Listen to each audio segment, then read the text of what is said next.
Hello everybody, I'm coming to you from my car today. We've had a lot of wind lately, and my recent footage has, well, I don't have a good enough microphone to block out that wind noise. And I thought, well, this would probably be much better than you reading subtitles. So I will narrate. So yeah, we've had a lot of wind, and what you're looking at right now is a minor setback. Maybe a major setback. I didn't get any work done on this particular day. I used PVC, 2-inch PVC pipe and joiners to try to build a frame around the boat and throw my tarp over that. And as you can see, I feel a bit like one of the three little pigs because it has been knocked down in its entirety. But, you know, I took the rest of the day and did the best I could to put everything back together.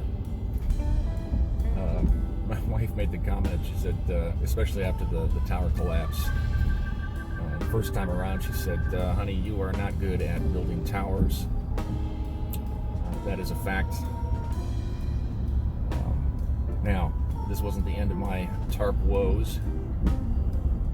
As you can see now through the following footage, this time I decided probably wood would be much better way to go. I'm trying to get smarter, so now I'm the little pig that made his house out of twigs instead of straw.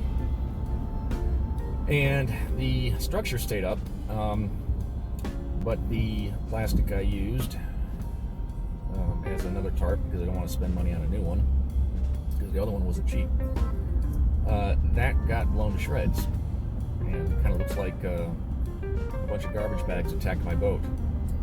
So eventually I did spring for another tarp, put that around the wood frame, and that seems to be holding up pretty well. So I wasted a lot of money on tarps that I could have used for other things, and I will be straining my brain cells to try to figure out a much more practical and effective way to do this so that I can reuse it from season to season. One of the reasons, by the way, that I didn't just erect something on the deck is I'm going to refinish the deck, and I don't want to have to paint around things or not be able to remove certain deck fittings that need to be rebedded. So I just didn't want that clutter. Maybe I should have. I don't know. We'll never know. But that's where we are right now, and the rest of the video I'll be dealing with one of those deck issues, the soft spots and on the port side of the bow.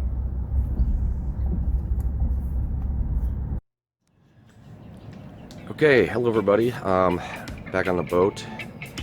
The drama with the tarp continues. For $65 at Home Depot, I was able to get a 20 foot diameter by 39 foot lengthwise blue tarp. I kind of feel like I'm in a Lady Gaga video. Anyway, as you can see over here, we've got some rips already. Mostly from screws that I didn't bother to take out, so I should have expected that. So that can easily be handled with duct tape. But I don't know if you can hear in the background, we've got more weather moving in. Thunderstorm. Oh, first raindrops. At least with, when I got down here, we had 45 knot winds last weekend. This was still standing, but I had some hoops here that gave way, and I had to put them back up again. This is the advantage of the big tarp. If anything does fall down, it's big enough, it covers the whole boat, and I won't have to worry about moisture intrusion that way. So what I've been doing, what I will be doing today is vacuuming the deck and then applying, if I remember to bring my gloves with me, some de-waxer. This is just some Pettit that I got on Amazon, and it says for bottom prep, but these are the top sides as well. And what it does is it gets the wax, any remaining wax out of the nooks and crannies. You want to use a terry cloth rag for this, because the texture of it, I think it's able to get into crevices a little bit easier. And the reason why you don't want the wax there is when you go to put your new paint on, you want there to be some bite. Now you have to take the wax off before you do any kind of scouring or any kind of sanding, because what happens is if you sand first, then that wax gets rubbed into the crevices even deeper and it's harder to get out. So make sure you do it in the proper order if you're going to be doing this. Woo! I didn't bring my tripod with me today, so you're not going to see any time lapse of me going up and down the deck on my hands and knees. I mean, it's just like watching somebody wash the floor. But I'm also going to be drilling some exploratory holes in some of the areas where my marine surveyor mentioned that the deck sounded soft. And my goal is to have that stuff taken care of, and either I'm going to just squirt in some epoxy through drill holes, or I'm going to take out, depending on how big the area is, cut out the entire core for that area and plop in a new replacement core for that particular piece. Now I want to have all of that done by next weekend so that I can begin to prime the top of the deck here and actually get it painted. I've got 3.5 weeks left in May, and before now and then I want to prime and paint the deck, prime and paint the hull, finish and seal the new wood that I've got coming in, prepping a new reefing system on the boom and the mast while they're down. I have to put in new sheaves into the masthead, new lines. I've got to put all the hardware back, all the deck trim and all the deck hardware, and there's probably a few other things that I'm not remembering right now, but I need to do all of that within 3 weekends between now and Memorial Day. That's the goal. That's when I want to have it, done and entered. So a lot of work to do. Gotta get to it. Okay, well, I got the deck vacuumed off, and when I first got the boat, I tried to do a little bit of sounding on video to see if you could hear the difference, and I can hear it much more pronounced right now. So look over here. You hear this? See this? Okay, now hear this.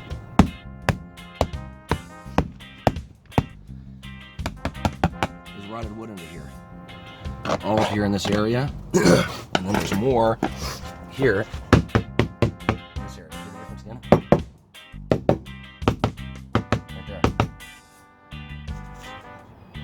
So sounding is actually a pretty good technique. You get pretty accurate with it. I'm going to drill a few exploratory holes and see what we have in there. Seems to be right where the center of it is.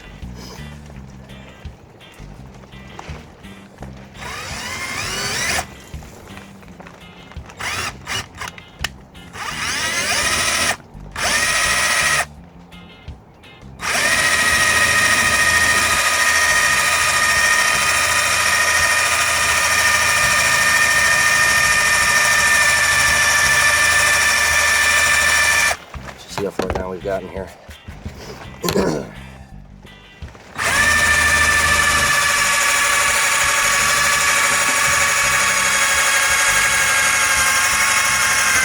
All right, there we go.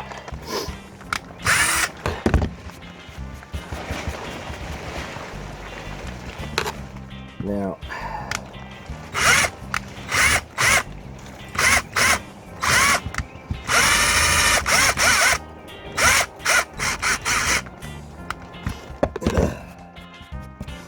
you probably can't see, but there's the hole, and what's come out feels pretty mushy.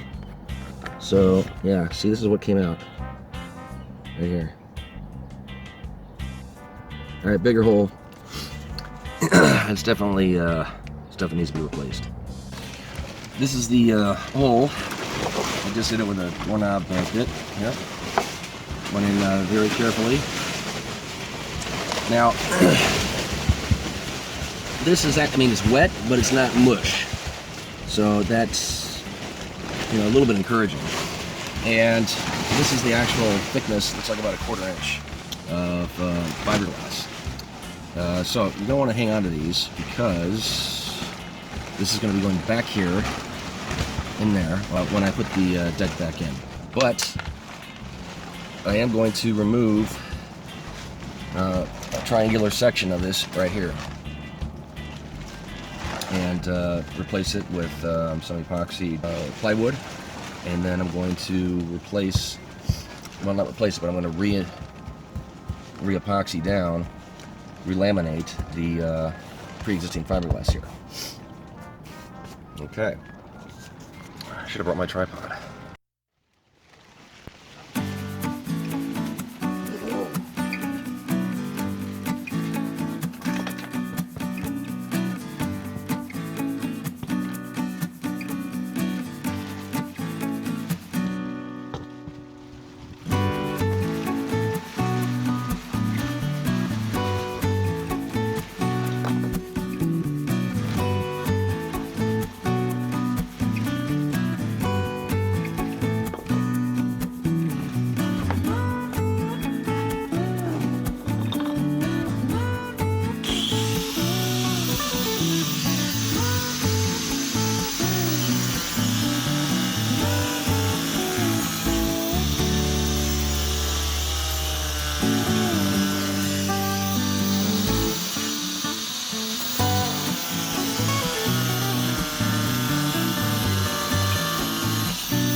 coming out easier than I thought.